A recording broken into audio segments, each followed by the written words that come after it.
Ja, hallo Leute. Ich bin hier auf einer kleinen Tageswanderung unterwegs und wie ihr sehen könnt, nicht mit normaler Ausrüstung, sondern mit Steinzeitausrüstung. Das heißt, ich bin hier in ein Bisonfell gekleidet, was ich selber gegerbt habe, mein selbstgebauter Bogen und auch alles andere von mir selbst gegerbt und selbst genähte. Ja, und warum mache ich das? Ich teste jetzt hier schon seit 3 Tagen jeden Tag diese Ausrüstung, weil ich eine längere Wanderung machen möchte mit diesem Outfit. Und zwar so 1 bis 2 Wochen irgendwo in der Wildnis, Natur. Mal sehen. Ich weiß noch nicht genau wo.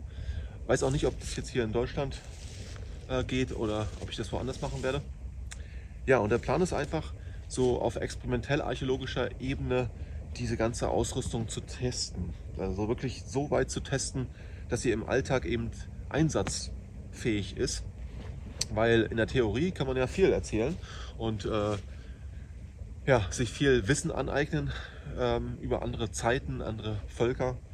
Aber das Ganze auch wirklich selber getestet zu haben, ist, glaube ich, nochmal ein ganz anderes Gefühl eigentlich für einen selber und ein anderer Wissensstand dann nochmal.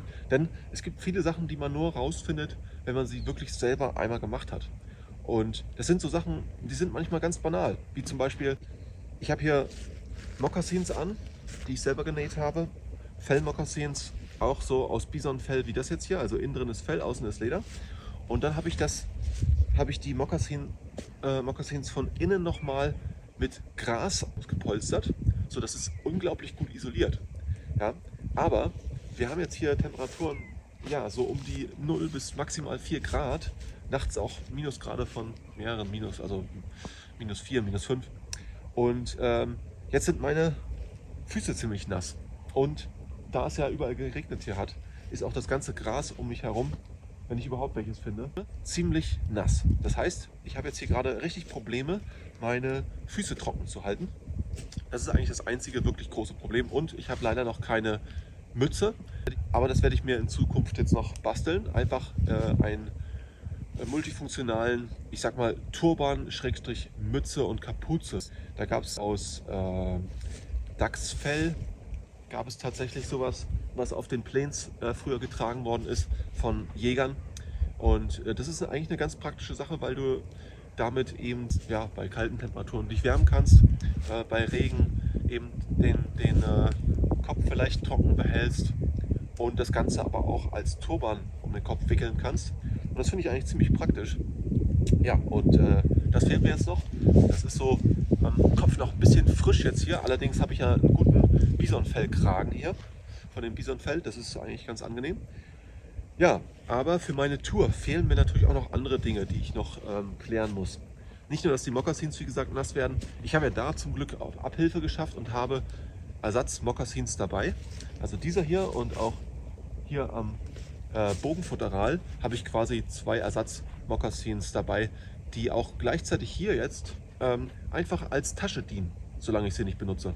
Ja, also ich kann ja hier einfach was reinstopfen, hier oben dann zubinden und entweder bastel ich mir das quasi hier mit den beiden Schnüren so an den Gürtel ran, ja, so, oder vielleicht auch am Bogenfutteral. Oder aber, ich habe jetzt hier, weil ich ja einen Gürtel trage hier, also so ein Lederband, deswegen ist die Bisonrobe ganz gut, hält die hier zusammen und ich kann hier quasi, hier entsteht wie eine kleine Tasche und ich kann hier unten oberhalb des Gürtels zwischen dem Gürtel quasi und dem Bisonfell Sachen noch reinstopfen, die dann auch trocken und warm bleiben. So, ja, also von daher, das hat immer alles eine multifunktionale Funktion, das auch ganz gut ist. Aber ich habe halt das Problem, dass bis jetzt habe ich quasi nur diese Bisonrobe, die gleichzeitig mein Schlafsack und meine, ich sag mal, Regenjacke und wärmende Hülle quasi eigentlich ja, ist. Aber sollte es jetzt wirklich richtig doll regnen, habe ich nichts, um mich vor dem Regen wirklich zu schützen. Das heißt, ich brauche noch irgendeine Möglichkeit, wie ich vielleicht ein zweites Fell mit dem Fell nach außen über mich lege oder irgendwie ein stark geräuchertes Stück Lederhaut, irgendwas in diese Richtung. Mal sehen, da bin ich noch ein bisschen am Experimentieren und natürlich auch noch eine Art Matte für den Boden, damit ich quasi zwischen dem Erdboden und meinem Bisonfell als Schlafsack auch irgendwie ja, eine Isolierschicht habe, sonst kühle ich einfach zu schnell aus. Und da gibt es natürlich mehrere Möglichkeiten. Ich könnte einfach ein weiteres Bisonfell mitschleppen, was aber, wie ihr sehen könnt, wo soll ich das tragen? Ich könnte jetzt mit dem Tragesystem jetzt hier eine Rolle hinten noch dran haben. Das könnte ich machen, aber das wird irgendwann auch ganz schön schwer. Also so ein Bisonfell, auch wenn es selber gegerbt ist, also es ist nicht kommerziell gegerbt, wiegt das so ich glaube jetzt in dem Fall sogar 4,5 Kilo oder 3,5 Kilo, ich bin mir nicht mehr ganz sicher. Also das ist zwar für so ein Fell sehr, sehr leicht, weil das Leder sehr, sehr dünn ist, aber schon mal zwei gerechnet, naja, also da landet man schon irgendwann ja, bei vielleicht fast 8 Kilo. Ja, wäre schon ganz schön viel. Von daher habe ich dafür noch keine perfekte Lösung und auch wie gesagt für die Matte halt nicht. Also ich hätte auch schon überlegt, ob ich mir aus Binsen quasi so eine Art Schilfmatte quasi webe, die man unterlegen kann. Die ist aber weder wasserfest, wasserdicht quasi, noch hat sie so eine perfekte Dämmeigenschaft und könnte unterwegs auch noch kaputt gehen. Von daher, ja, weiß ich es noch nicht genau, was ich da mache. Mir ist aber es wichtig, wie man ja auch hier sehen kann, mache ich jetzt hier nicht einfach nur irgendwie fantasievoll irgendwie ja, mein eigenes Zeug hier, sondern ich versuche quasi wirklich experimentell archäologisch Dinge nachzubasteln, möglichst 100% ein Replika quasi zu bauen von Dingen, die es eben bei den Plains-Stämmen, also in Nordamerika, bei den indigenen Völkern auf den Great Plains auch genauso gegeben hat, vor ungefähr 200, 300, 400 Jahren oder auch weiter eben zurück bis mehrere tausend Jahre zurück, haben die wahrscheinlich mehr oder weniger das, was ich jetzt hier dabei habe, eben so genauso getragen. Ich habe zum Beispiel auch tatsächlich hier, das ist jetzt auf der Rückseite, komme ich jetzt gar nicht richtig gut ran, mein Obsidianmesser dabei. Das habe ich am Gürtel. Und wie gesagt, mein selbstgebauter Bogen mit Pfeilen und ein Rakunfell, also ein Waschbärfell, was aber als, wie soll ich das sagen, als Beutel abgezogen ist. Das heißt, es hat quasi nur eine Öffnung hier an der Kehle und ansonsten ist es komplett geschlossen. Das heißt, es ist im Prinzip eine, ich sag mal so, Tasche. Ja? Die kann ich quasi vollstopfen mit meinen Lebensmitteln. Da ist jetzt quasi Pemmikan gerade drin. Und tatsächlich muss ich ja für meine Tour auch, leider bin ich davon abhängig, dass ich nicht überall sauberes Wasser finde. Ich habe zwar jetzt hier eine Kalebasse dabei. Ja? Die Kalebasse habe ich selber gebastelt, mit Bienenwachs ausgegossen. Funktioniert auch ganz gut, hält das Wasser perfekt, aber ich muss natürlich trotzdem irgendwann das Wasser nachfüllen und dazu muss ich aber tatsächlich einen modernen Wasserfilter dabei haben mit so einem Wassersack quasi, so einem Wasserbeutel. So kann ich quasi irgendwo an einen Bach oder See Wasser damit schöpfen mit dem Beutel, das durch den Filter durchdrücken und in meine Kalebasse. Ja, und dann habe ich halt wieder Trinkwasser.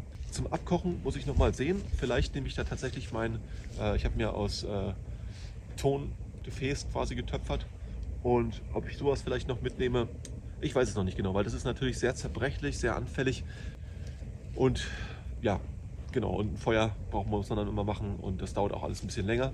Zum Feuer machen habe ich jetzt hier tatsächlich mein Handdrill-Set dabei, das ist dann in dem Futteral, wo die Pfeile drin stecken und ja, Zundermaterial ist da mit drin und so weiter.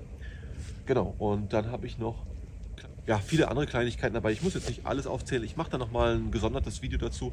Also ein komplettes Video nur zur Ausrüstung, bevor ich loslaufe. Und vielleicht auch dann nochmal ein Fazit, wenn ich dann von meiner Reise wieder quasi zurückkomme. Und was dann gut funktioniert hat, was noch nicht so funktioniert hat. Also eine Auswertung davon. Natürlich werde ich das Ganze auch versuchen zu filmen, ja, diese Tour. Ob ich alleine das mache oder mit anderen Leuten zusammen, weiß ich noch nicht genau. Im Moment ist quasi der Plan, das alleine zu machen. Und wenn das dann gut funktioniert hat, dann mit anderen Leuten quasi zusammen. Ja, einfach als erster Test jetzt erstmal alleine. Ja, das ist sozusagen der Plan. Und da ihr ja sehen könnt, es fehlen noch einige Sachen und ich bin da wirklich am Forschen und Ausprobieren, erproben. Letzten 3 Tage, wie gesagt, hier immer jeden Tag das alles getestet, was halt funktioniert und was nicht so. Bis jetzt muss ich sagen, mehr oder weniger funktioniert das alles ganz gut. Es ist eher eine Art Gewöhnung an die Dinge. Ne? Also zum Beispiel so eine Bisonrobe. Natürlich ist eine Jacke oder ein Mantel viel bequemer, viel einfacher zu handeln, aber man gewöhnt sich auch an so eine Bisonrobe, dass man die quasi trägt und lernt dann auch da die Vorzüge eben ja, irgendwann zu schätzen. Und von daher ja, ist das eine steile Lernkurve, sage ich mal so. Also es gibt da viel, viel auszuprobieren, viel zu ergründen, zu lernen.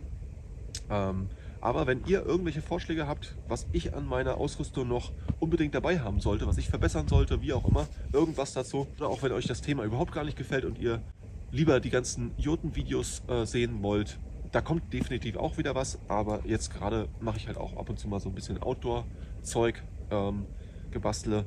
Dann schreibt es gerne in die Kommentare. Ich würde mich freuen, wenn da irgendwas Konstruktives bei rumkommt oder auch Kritik, ganz egal. Ähm, Lasst es mich wissen und wir sehen uns dann hoffentlich im nächsten Video. Macht's gut, bis dann.